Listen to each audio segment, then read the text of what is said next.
If someone must take from you in order to feel whole, then their love is not love, but a need.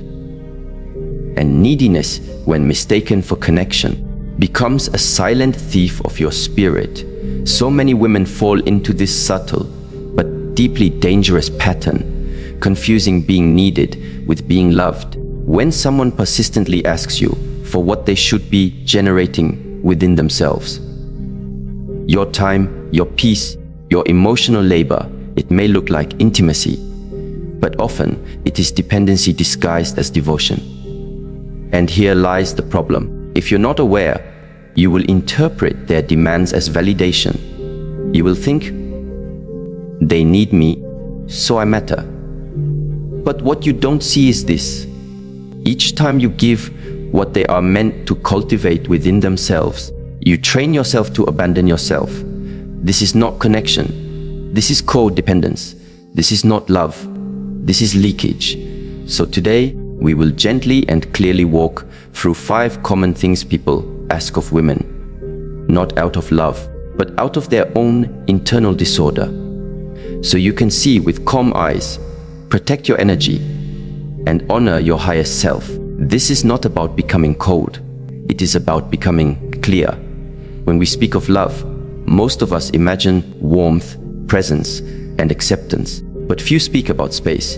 And yet, space is what tests love the most, because it reveals whether a person seeks to connect with you or consume you. There is a subtle danger that often goes unnoticed, especially by women who are sensitive, nurturing, and deeply relational. And that danger begins when someone insists on your constant availability, not as a gesture of togetherness, but as a demand cloaked in emotional pressure. They say, "Why didn't you answer my call?" They say, "You used to reply instantly. What's going on?" They say, "Are you hiding something from me?" At first, these statements seem like signs of affection.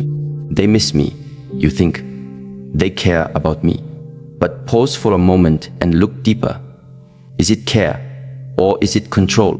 A person who needs your constant presence is often a person who hasn't cultivated their own inner stillness. Their dependence on your response becomes their method to manage their own insecurity. The danger is not always in the words spoken, but in what your nervous system is constantly being asked to carry. When someone needs you to be on call emotionally, mentally, physically, they are not really asking for closeness. They are asking for a fix. And once you become the fix, you are no longer free to be yourself. In relationships, we often mistake urgency for intimacy. A person messages you multiple times in a row, leaves voice notes, shows up unannounced, and we tell ourselves, that must be love. They're invested. But what if their urgency is actually a reflection of their inability to sit with their own emotional discomfort?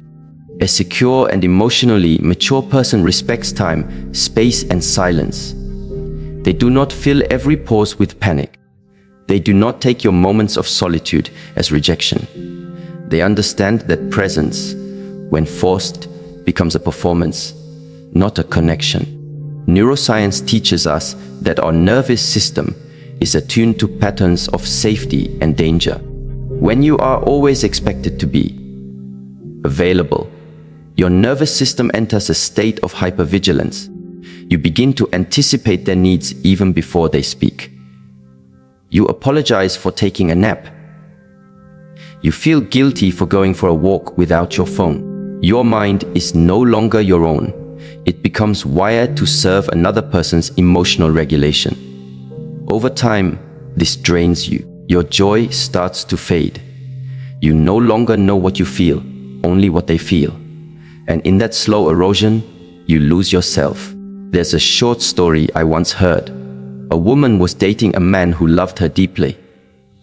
Or so he said. He would call her 10 times a day. He wanted to know where she was, what she was doing, whom she was talking to. In the beginning, she felt special, chosen. But one day, As she was walking through the park alone, enjoying the quiet, he called again and again and again.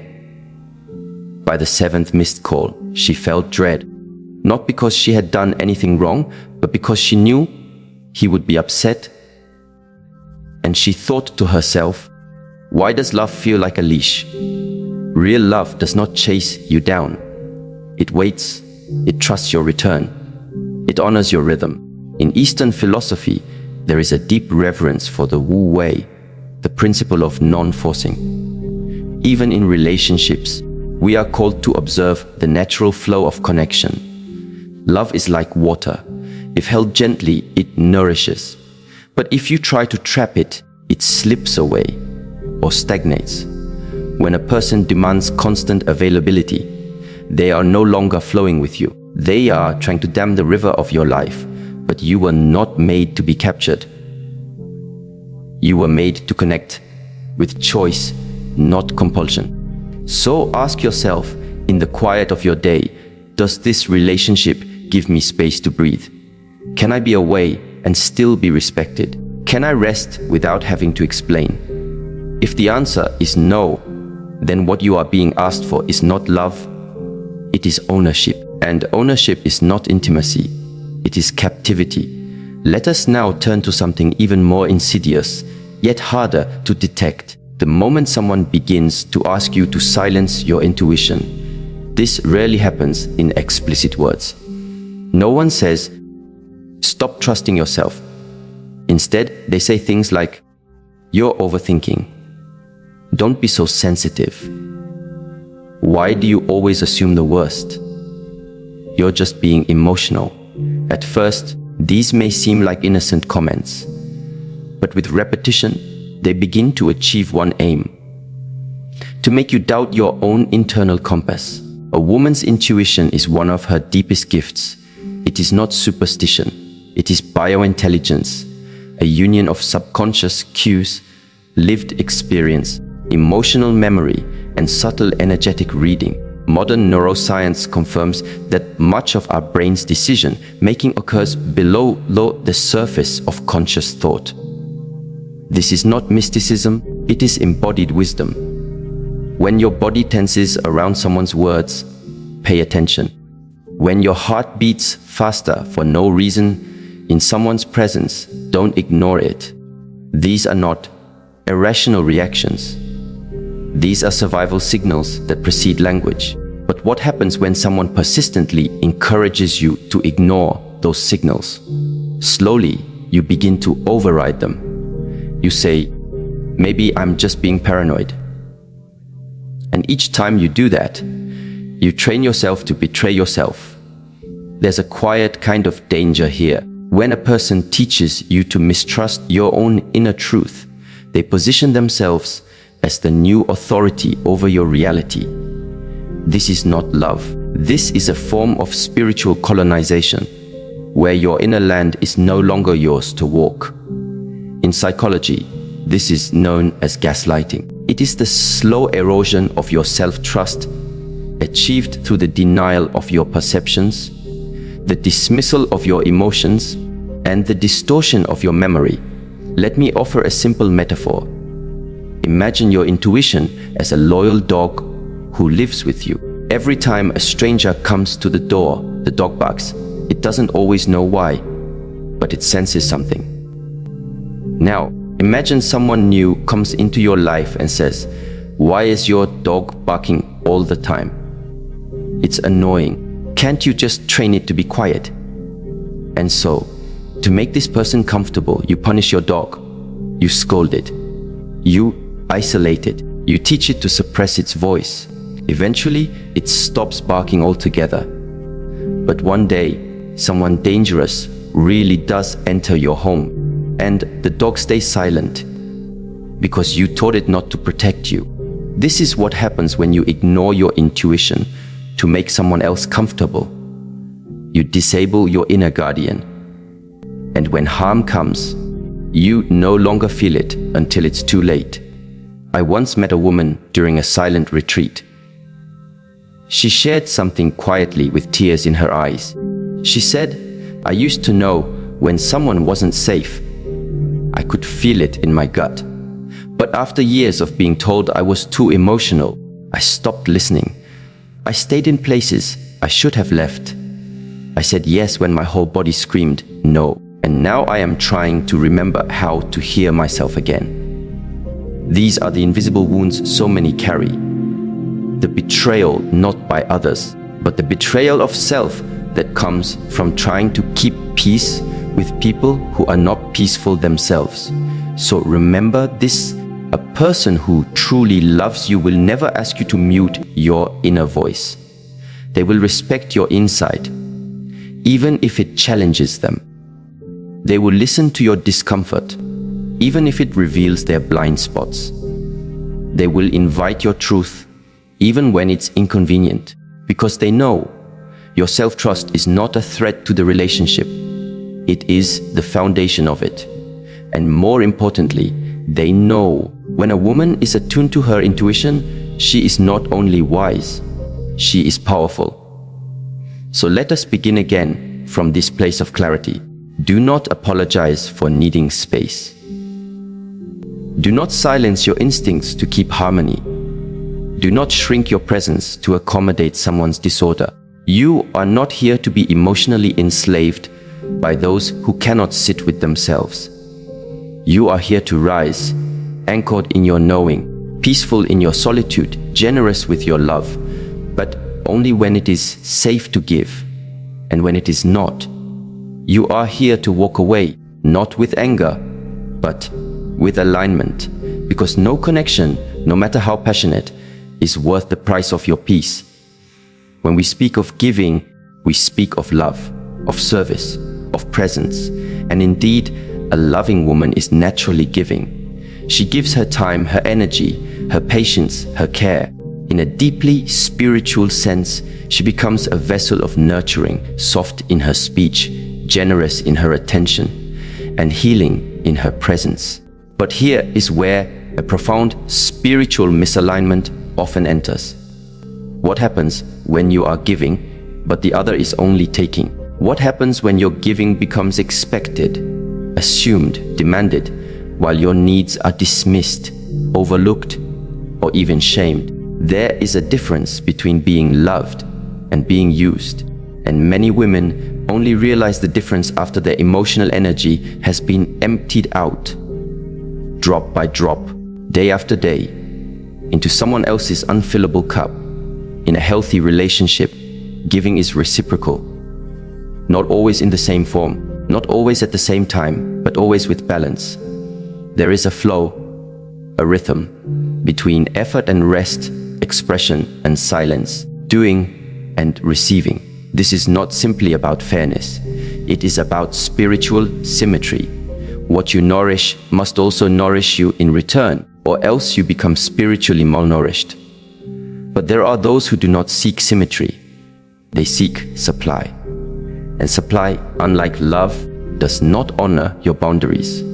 It requires that you be constantly available, emotionally generous, and forgiving, without limits. It views you not as a sovereign being, but as a resource. They don't ask how you feel. They ask what you can do. They don't notice your silence. They only react when their needs are unmet. They don't thank you for your consistency. They resent you when you pause to breathe.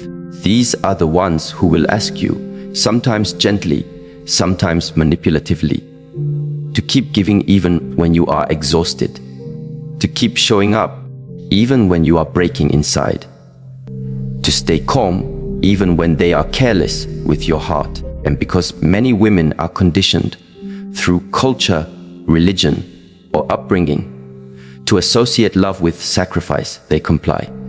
They give more, they endure longer, they love harder, and they believe that eventually their devotion will be reciprocated. But the truth is this: people who are using you do not eventually wake up and love you better. They wake up and take more. In relationships where giving is one-sided, what dies first is not the body, it is the soul. The woman stops smiling with her eyes. She laughs without joy. She listens without presence. She becomes a version of herself that exists only to support someone else's emotional survival. There is a short story told in a Zen teaching. A woman tended a tree in her courtyard every day. She watered it, pruned it, cared for it deeply. But the tree bore no fruit. One day, an elder monk passed by and saw her kneeling by the tree once again. He asked, "Why do you give so much to this tree?" She replied, "Because I believe in it." He paused, then said softly, "Belief is not enough if the tree is dead." Many of us have relationships like this, where we keep giving because we remember who the person was or who we hoped they would become. But the reality of their behavior, the emptiness of their response, tells another story. Emotional generosity must be met with responsibility. Otherwise, what appears to be love becomes self-betrayal. Modern psychology confirms this. In co-dependent dynamics, one person overfunctions while the other underfunctions. The giver becomes the caretaker, the therapist, the emotional anchor. But the taker grows more passive, more entitled, and increasingly unable to meet even basic relational needs. This imbalance doesn't just exhaust the body, it rewires the brain. Studies on emotional labor show that people in high demand, low reward relationships suffer greater cognitive fatigue, higher cortisol levels, and lower immune function. Your body begins to interpret love as a threat. Your brain no longer associates affection with safety. This is not love. This is trauma bonding. And yet, because the cost is invisible, because there are no bruises, no raised voices, no visible damage, many women stay. They stay in relationships where they are expected to give without receiving, to understand without being understood, to heal without being held. But here is what we must remember. The body keeps the score. Your nervous system will not lie for the sake of a fantasy. If being with someone drains you more than it uplifts you, that is your wisdom speaking. A woman once said to me, "I don't understand. I do everything for him. I support his dreams. I carry his burdens. I love him through everything. Why does he seem more distant with time?" I looked at her gently and replied, "Because he never learned to see you as a person, only as a provider.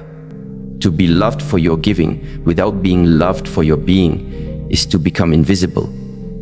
And invisibility, over time, leads to despair. Because even if someone praises you, thanks you, acknowledges you, if they do not consider your needs, your emotions, your spirit, then you are not in a relationship. You are in a transaction. Eastern wisdom teaches us about the principle of yin and yang, the sacred dance of reciprocity. Giving and receiving are not separate forces, they are part of the same whole. If you are always giving, you are suppressing the yin within you, the capacity to receive, to be filled, to rest. And when that balance is broken, your inner harmony dissolves. There is a beautiful truth in nature. Rivers give water to the earth, but the sky must also give rain to the river. If either stops, the system collapses. You must ask yourself, is there rain in this relationship? Or are you being drained to feed a land that refuses to return the gift? It is not selfish to want reciprocity. It is not demanding to ask for consideration. These are the foundations of healthy connection. Without them, your love becomes a tool used against you, because what you give is no longer received with reverence. It is consumed with expectation. There is another story I recall, this time from a woman in her late 60s. She spent over 30 years in a marriage where her emotional labor held the entire family together. She was the one who woke first, slept last. She remembered birthdays, comforted tears, held the silent burdens no one ever saw. And yet, when she grew ill, her husband could not even make her a bowl of soup. She told me, I gave my whole life so no one would suffer. But now that I'm weak, I see. I was never truly seen. This is the cost of giving without receiving. You do not become cherished. You become expected. And when your giving is expected, it is no longer a gift. It becomes your prison. So how do you protect yourself from this imbalance? First, you must become deeply aware of your own patterns. Do you equate your worth with your usefulness?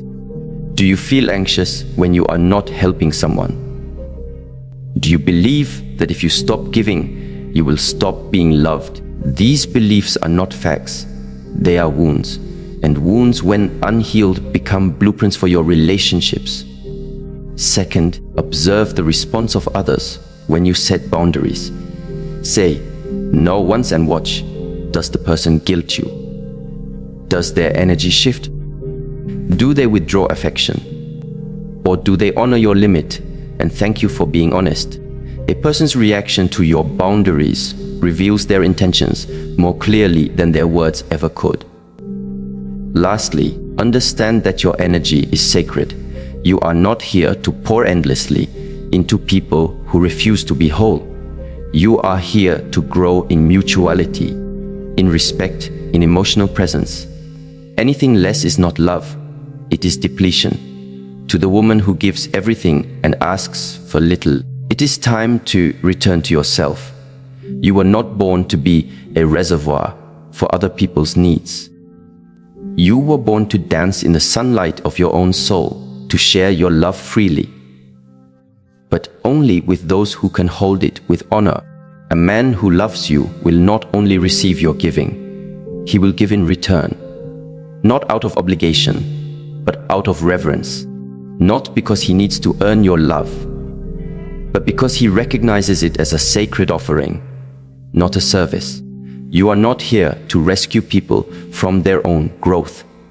You are not responsible for their healing. You are responsible for your alignment, and sometimes that means walking away from those who treat your generosity as their entitlement. When you give from fullness, it nourishes both.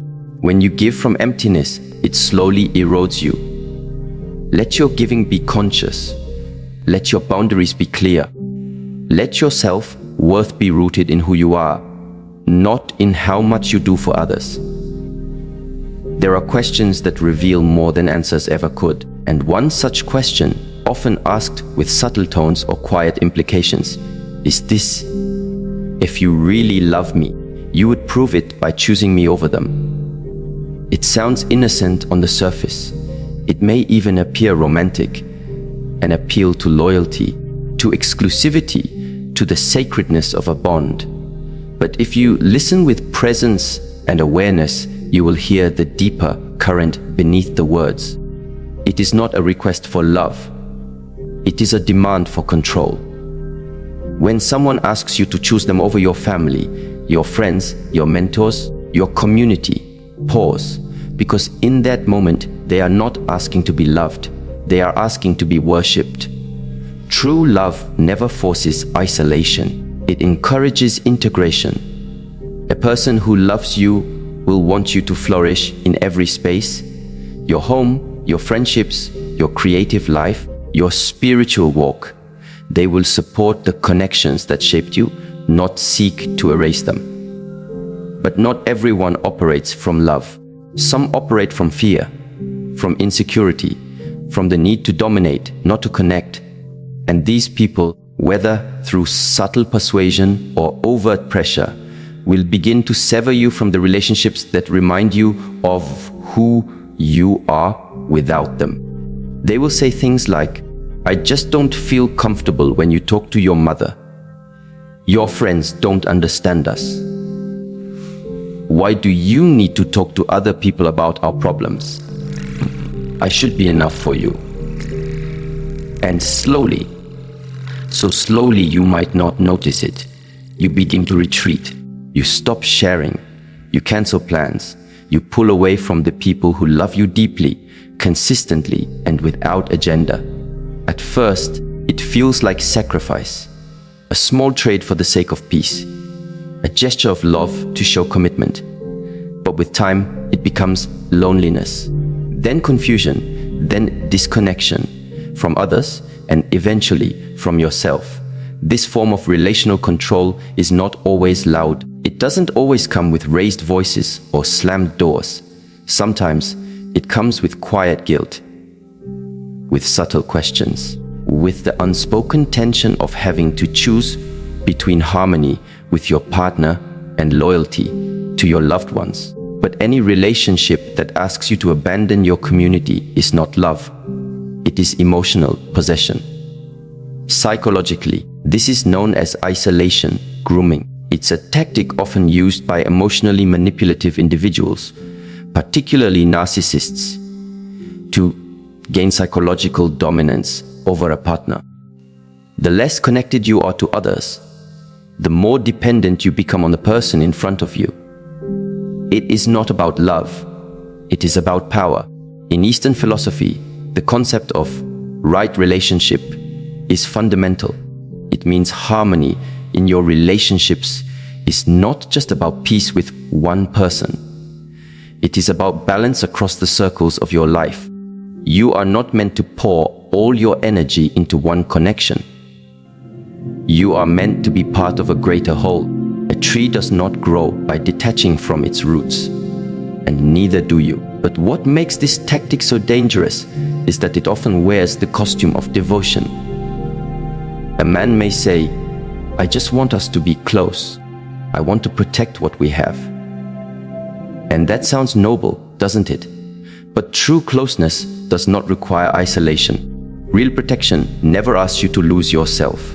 A woman once shared with me her story. She had been with a man who, over time, discouraged her from calling her sister, criticized her for spending time with childhood friends, and became irritated anytime she spoke warmly about her father. At first, she believed it was because he had been hurt before, because he needed reassurance. She poured herself into comforting him, into proving her love. But years later, she woke up in a home that felt like a cave.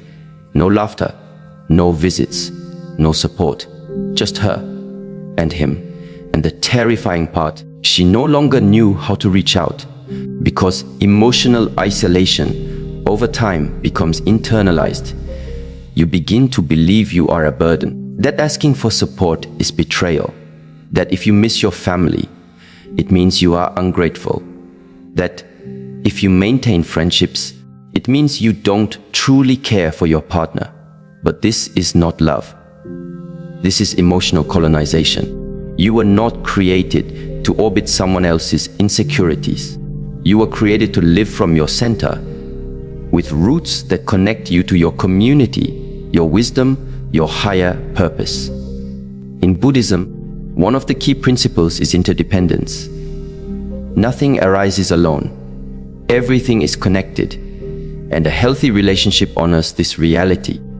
It understands that we are healthiest when we are relationally diverse, when we are not emotionally enslaved to one person, but supported by a web of meaningful connections. Modern neuroscience backs this up. Studies on social resilience show that people who maintain strong social ties outside their romantic relationship are more emotionally balanced, recover faster from stress, and have greater clarity in times of conflict. Why? Because they are not emotionally hostage to one person. They are grounded, connected, whole, and this wholeness protects them. Because when a woman is whole, she cannot be controlled, and that is what some people fear, not losing your love, but losing their power over your selfhood. So, what do you do when someone asks you to choose? You return to your center. Ask yourself, is this request coming from love or fear, from trust or control, from sacred intimacy or emotional manipulation? A partner who asks you to forsake the people who shaped you does not understand the depth of your soul. Because your soul is not singular, it is collective. Your laughter was shaped by family stories, your strength by mentors, your joy by friendships, your wisdom by those who walked with you during storms. To abandon them is to abandon yourself. There's a Japanese saying, "A single arrow is easily broken, but not 10 in a bundle." This is true of people too. When you are connected to your tribe, your spiritual, emotional, and familial tribe, you become resilient. You cannot be easily broken. You cannot be isolated and bent to another's will. I remember another story, this time of a woman in her 40s who had been in a long-term relationship with a man who constantly criticized her best friend. He would say, "She's jealous of us. She doesn't want to see you happy." Eventually, under pressure, the woman distanced herself from her friend. Years later, after the relationship ended, she reconnected with this friend and cried. Because in her friend's voice, she heard the truth. In her embrace, she felt the safety she had been missing. The tragedy, she had walked alone for years, all because someone made her believe that love meant disconnection. But real love never asks for disconnection. It asks for integration. It welcomes your world. It respects your origins. It celebrates the people who make you stronger. And if someone cannot love the people you love, then they do not truly see you. Because we are not separate from our communities. We are extensions of them. And any man who wants to love you must also honor the roots that nourish your soul. Emotional isolation is a form of psychological confinement, and confinement shrinks your spirit. It dims your light. It makes you easier to manipulate. But the truth is, your light was never meant to be contained. It was meant to shine in many directions. In family gatherings, in deep conversations with old friends, in silent evenings with mentors, in joyful moments with your tribe. You do not need to choose between love and connection. The right love will support your connections. It will not compete with them. In Taoist philosophy, water is often used as the metaphor for wisdom. It flows around obstacles. It nourishes every space it enters. It adapts, but it never loses its essence. Be like water. Flow back to those who have fed your spirit. Flow into relationships that feel like rivers, not cages. Flow away from the rocks that block your path with fear and demand. And when someone asks you to prove your love by disconnecting from others, remember, your love does not need to be proven. It needs to be honored. And anyone who asks you to walk alone has already shown you that they are not walking with you. The greatest gift you can give to someone is your wholeness, not your sacrifice, not your isolation, your wholeness.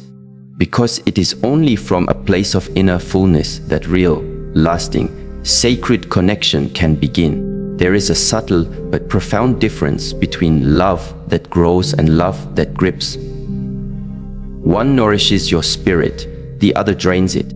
One offers room for movement, space for reflection, and freedom for inner growth. The other binds you not with chains, but with expectations that constrict your soul. And perhaps one of the most dangerous expectations is this: if you love me, you will give me access to everything. It may seem harmless at first. A request to know your phone password, to monitor your daily schedule, to be copied on every plan you make. It appears to be a modern expression of closeness, of full transparency, of nothing to hide. But stillness reveals what rushing conceals. And if you pause long enough, you begin to hear the underlying message. Your boundaries are inconvenient to me. Your privacy makes me uncomfortable. Your inner world should be mine to control. What makes this form of possession difficult to detect is how it disguises itself as intimacy. A man may ask for full access to your life in the name of closeness, saying, "I just want to feel connected to everything you're doing." Or he may say, "I've been hurt before. I need this for reassurance." But let us ask the deeper question. Not what is being asked, but why it is being asked. Is it truly about love, or is it about ownership? Eastern philosophy teaches that where true connection exists, trust flourishes like a quiet garden, untouched by constant interrogation. It is not obsessed with control because it understands that trust is the ultimate expression of love, not surveillance. In the discipline of self-mastery, one of the most sacred principles is the preservation of inner territory, that part of yourself that is yours alone. Your thoughts, your reflections, your emotional landscape, your spiritual silence. Not everything is meant to be shared, and not every aspect of your life is meant to be explained. To allow someone into your heart does not mean granting them access to every aspect of your existence. There must remain a sacred space, a sanctuary within you where only you can sit with your soul. In psychology, this is known as emotional boundaries. And boundaries are not walls that separate, they are doors that protect. When someone insists on entering every room of your life, not out of love, but out of insecurity, they are not asking to walk beside you. They are asking to colonize you, and this colonization begins quietly, with questions that sound reasonable. Why didn't you tell me about that conversation? Why didn't I know you were meeting your colleague? Why do you need time alone?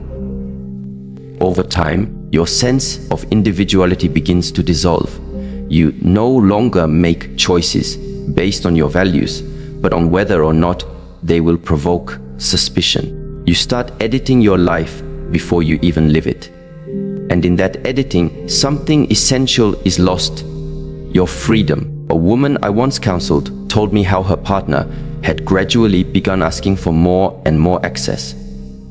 At first, it was simple. He wanted to know her schedule. Then it became, "Who are you messaging?" Then, "Let me read your journal. I want to understand you better." Eventually, she found herself deleting text messages that had nothing wrong in them, just to avoid his overreactions. She started censoring her thoughts, editing her expressions, rehearsing every sentence before speaking. She wasn't living. She was managing someone else's insecurity.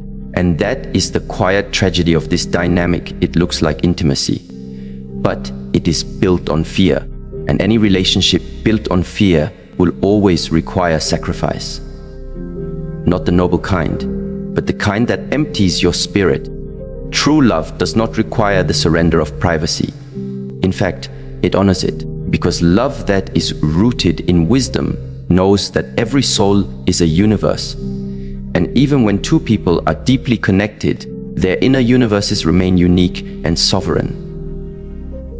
In the wisdom of the Tao, there is a phrase: be like the moon, close enough to light the path, distant enough to respect the stillness.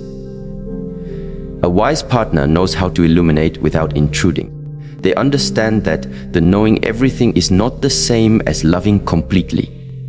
From a physiological standpoint, constant surveillance and forced openness activate the brain's stress circuits. The amygdala, responsible for detecting threat, remains hypervigilant when one feels constantly watched or questioned. This kind of emotional pressure can lead to chronic anxiety, emotional fatigue, and a weakened sense of self. When your nervous system feels it cannot rest because someone is always checking in, you begin to operate from survival, not love. You start adapting instead of aligning, and over time, your authentic voice begins to fade beneath layers of self-protection.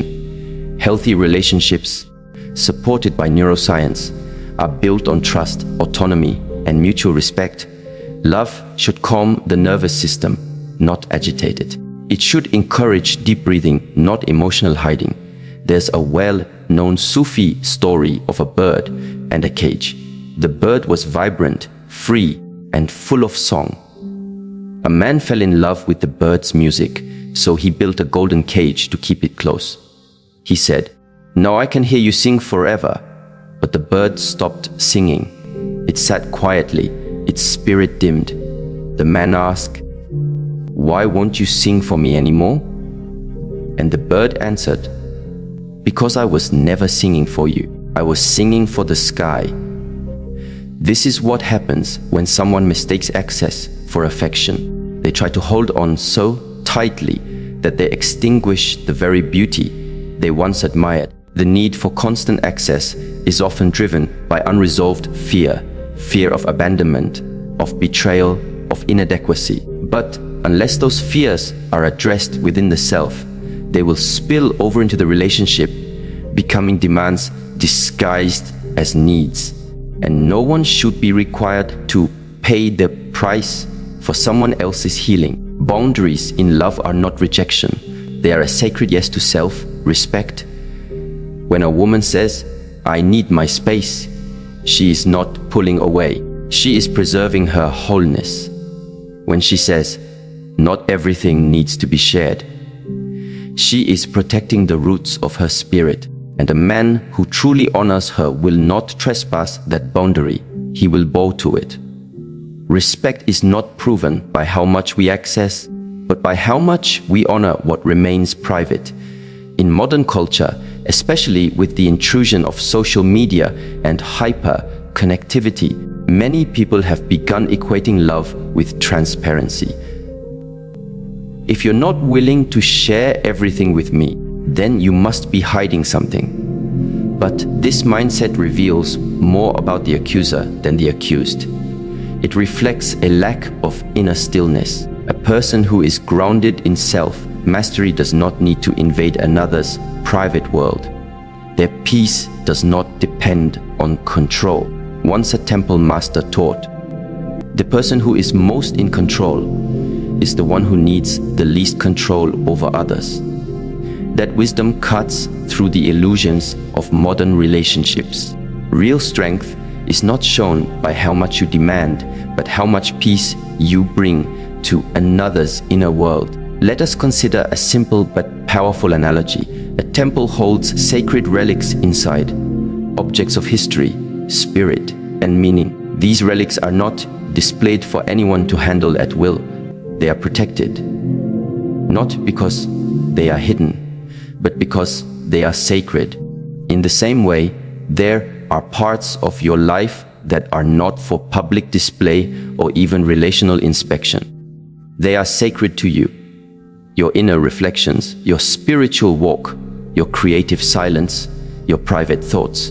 When someone insists on entering these inner chambers without invitation, they are not seeking connection. They are seeking dominance over what they do not understand.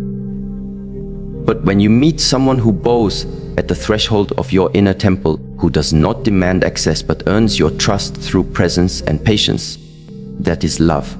Love waits, fear rushes. Love listens, fear interrogates. Love respects your privacy, fear takes it personally. And so the question is not, should I give them access? The question is, do they honor what they already know of me? If the answer is no, then more access will not create safety. It will create deeper layers of control. Another woman once shared that her partner would become jealous if she journaled. "What are you writing about that you can't say to me?" he would ask. So she stopped writing. Over time, she felt her thoughts become scattered, her inner peace disrupted. What she didn't realize is that her journal was not a wall. It was her way of centering herself, of hearing her own voice before it was influenced by others. When someone cannot handle your process, they do not deserve your product. If they cannot honor your silence, they do not deserve your words. Because love, true, sacred, expansive love, does not demand all of you. It invites the parts of you that are ready, and it waits for the rest without judgment, without pressure, without fear. The purpose of a relationship is not to merge so completely that there is no more you, but to walk side by side in a shared space where both souls remain whole.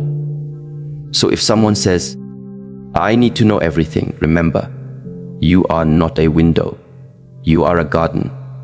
Not everything is visible from the outside, and not every part is meant to be walked through without reverence.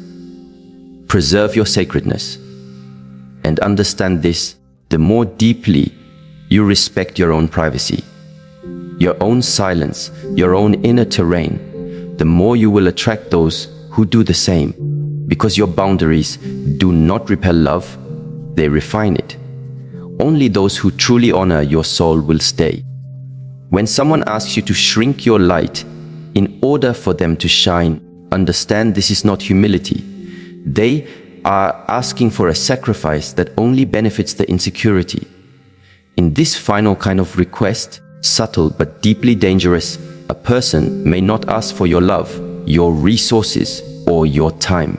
They will ask for your dimness, for you to tone down your joy, suppress your beauty, or pretend to be less wise than you are, so that they feel more powerful by comparison. What they are truly asking is, can you be smaller so I don't have to grow? This is not love. This is ego preservation disguised as emotional intimacy. And if you do not notice this early, you may end up slowly abandoning your greatness in the name of being accepted. You'll stop celebrating your accomplishments. You'll speak less passionately about your dreams.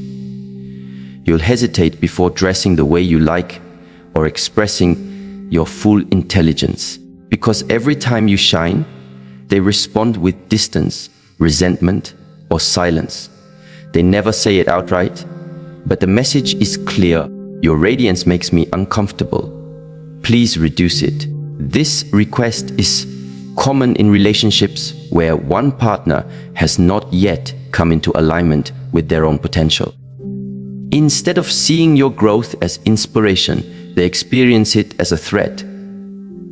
Instead of rising to meet you at the level of expansion, they try to pull you back into their own comfort zone. A comfort zone that may look familiar, even loving, but is built on imbalance. In relationships of true maturity, the light of one does not eclipse the other, it awakens it. Once a master said, "The moment you shrink to make another person feel taller, you lose both your height and your clarity." That means you don't just lose confidence, you lose vision. You stop seeing what's possible for your life because you're too busy managing someone else's insecurity. In psychology, this is referred to as enmeshment. It's when two people's identities become entangled to the point where one cannot grow without provoking the other's discomfort. When your elevation becomes someone else's burden, it is no longer a relationship, it is a cage. A woman I once guided through self-mastery work shared that she had stopped attending her yoga classes because her partner would joke, "Don't get too spiritual on me." When she read books on emotional healing, he teased her for being too deep. Over time, she became hesitant to explore anything that made her more grounded or radiant, afraid that every step she took into self-awareness would create more distance between them. She was not growing alone. She was outgrowing someone who refused to move. And here lies the critical truth. You are not responsible for another person's unwillingness to grow. You can love them. You can support them. You can inspire them by your example. But if your growth irritates their wounds, rather than awakens their own desire to evolve, then any compromise you make will not lead to harmony. It will lead to self-betrayal. True love says, shine, expand, evolve. And if your light blinds me, I will adjust my eyes, not ask you to dim. This is how you recognize emotional maturity, by how someone responds to your radiance. Do they become jealous or do they become curious? Do they withdraw or do they lean in? Do they compete or do they celebrate? in the physiology of relationships, human energy fields are not passive. When someone is in a low emotional state, they emit frequencies of fear, resentment, or shame. These subtle energies, documented in heart, brain coherence research, influence the emotional tone of an environment. This is why you can feel someone's energy shift the moment they walk into the room, before they even speak. When you are radiant and grounded in your energy, and your partner is unhealed in theirs, a natural tension arises. It is not caused by your light. It is caused by their refusal to turn on their own. And this is where Eastern wisdom calls for discernment. In the Tao Te Ching, it says, "He who tries to control the brightness of others will never find his own light." Meaning, those who are threatened by your clarity will always try to confuse you, make you doubt yourself, question your path, second, guess your purpose. But clarity is not arrogance, and radiance is not rebellion. A woman who walks in her light does not do so to provoke others. She walks in her light because the alternative is suffocation. She has tried to shrink. She has tried to be palatable. She has tried to water herself down so others would not feel insecure. And still, they found fault with her. So now she chooses to be whole. And this is the turning point every woman must reach in her self-mastery journey, to stop apologizing for being complete. There is a story from the Zen tradition. A young student was walking with his teacher through a quiet village. They came upon a family who had trained a small elephant to walk in circles with a chain tied loosely to its leg. The elephant could easily break free, but it never did. The student asked, "Why doesn't the elephant escape?" The teacher replied, "Because it was chained since birth. Now it believes the chain is stronger than it is." This is how many women live, not with physical chains, but with emotional ones. Chains of shame, chains of too much, chains of don't be so bold, don't be so loud, don't be so confident. And eventually, even when there is no one actively holding them back, they hold themselves back. They stay small, not because they want to, but because they've forgotten they can be free. When someone asks you to stay in that circle, to not go too far, to not fly too high, it is your duty to remember the truth. You are no longer chained. You are not required to betray yourself in the name of making someone else feel powerful. There is a sacred responsibility in owning your light, because when you do, you give permission to others, not to copy you, but to find the courage to ignite their own.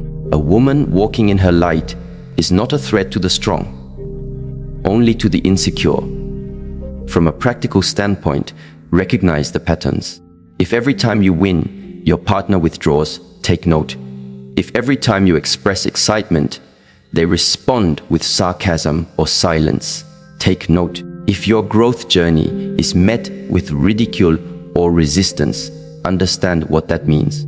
You are being asked to trade your elevation for emotional safety. And the question becomes, is that a price you're willing to pay? Let me share the story of a woman named Elena, a talented painter who had suppressed her art for 10 years because her husband called it a hobby, not a real purpose. Over time, Elena became anxious, fatigued, and deeply unfulfilled. Her light had not gone out. It was suffocating under the blanket of emotional suppression. After attending a silent retreat, she came home with a renewed sense of clarity. She began painting again. At first, her husband said nothing. Then he began to make passive comments. "You're so obsessed with your little projects now." Then outright resentment. "Everything's about you these days." But Elena did not stop. She continued painting. She exhibited. She sold her work. She grew a community. And slowly, her energy shifted. She no longer sought his validation. She became centered in her purpose. Eventually, her husband had two choices: grow with her or grow distant.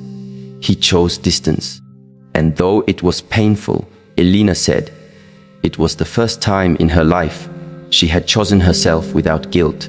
This is what it means to stop shrinking for someone else's comfort. When you honor your growth, the people meant to walk with you will adjust. They will rise. They will celebrate. And if they don't, it is not your responsibility to carry their emotional weight on your shoulders. We must stop treating love as a reason to suppress our evolution, because love that requires suppression is not love. It is control. Love that asks for stillness when you are meant to move, silence when you are meant to speak, shadows when you are meant to shine, is not love rooted in soul, but in fear. And fear will always seek your dimness to avoid its own reflection. So ask yourself, am I being asked to stay small for the sake of peace? Or am I being invited to grow for the sake of love? Because the former will drain your spirit, while the latter will elevate your life. And remember, your light was not given to you as decoration. It is your guidance, your gift, your spiritual responsibility. To dim it is not only self-betrayal, it is a disservice to the very soul that came into this life to express, to serve, and to awaken others. Your presence is not too much. Your growth is not too fast. Your wisdom is not too deep. You are not a threat, unless someone has chosen stagnation over evolution. And for those who ask you to reduce yourself, politely decline. Not with anger, but with clarity. Not with bitterness, but with love. Because your refusal to shrink is not rejection of them. It is a return to you. Walk on. With grace, with dignity, with radiance fully intact. Because the world needs your light, and you are no longer available for anything that requires you to dim it. So now, beloved one, let us return to the beginning, with deeper clarity and a steadier breath. There are moments in life when we are not tested by storms, but by soft, subtle requests, the kind that ask not for our strength, but for our silence. Not for our love, but for our compliance. Not for our wisdom, but for our willingness to forget who we are. And it is in those moments, those quiet invitations to abandon yourself, that your true power must arise. When someone asks for your peace in exchange for chaos, your body will feel the dissonance. When they ask for access without respect, your spirit will tighten. When they ask for emotional labor, but offer none in return, your energy will begin to dim. And when they ask for your loyalty, while showing you their disregard, your heart will whisper, this is not the path. And when they ask you to dim your light so they can feel taller, this is not love. It is your signal to rise, not retreat.